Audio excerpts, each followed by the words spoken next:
Samuel Marzioli, and this is Gifted Speaker of the Silent Voice from Strange Echoes.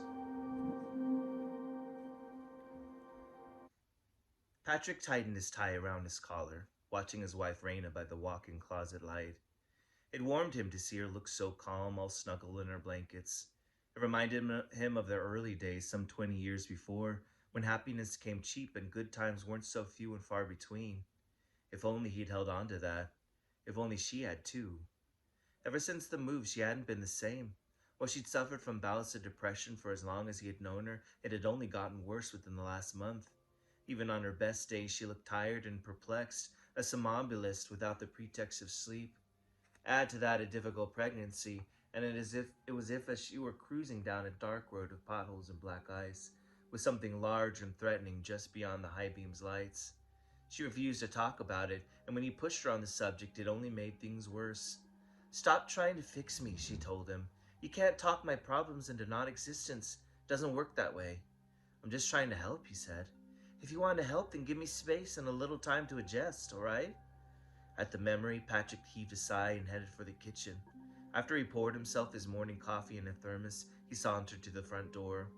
As expected, a new dead thing lay upon the entryway rug, this time a cat curled up in repose, its meat and organs scraped away, bones scrubbed and polished to a pearl-like iridescence.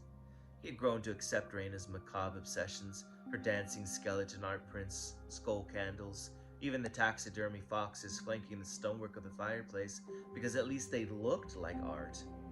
But these new animal sculptures pushed him well beyond his limits, made him think of sickness, rot, and death. For the last 4 days, she had planted an assortment of them by the entrance, 2 squirrels caught in a fit of rage or passion, birds with the framework of their wings outstretched, a mother possum with the fragments of its baby still clinging to its back. He couldn't bear the thought of touching it, so he fetched the broom nestled in the gap beside the fridge, threaded the shaft between the sculpture's ribs, hustled to the curbside trash, and flung it inside. Even this brief exposure had made his skin crawl, but the clatter of its drop brought a modicum of satisfaction. He would keep a few excuses primed to explain its disappearance, though Raina hadn't said a word about the other ones, acted as if she hadn't noticed they were gone. Whether a good sign or a bad one, he didn't know, and that frightened him the most. Before he slid into his car, he glanced at his bedroom window and pictured Raina still lying in their bed. He wondered what she'd do the moment he left, start another sculpture, hurt herself, hurt their baby, or maybe something worse. He took a few deep breaths to ease his mind and calm the pressure in his chest, a tight pain flaring just behind his sternum. Heart attack or heartburn?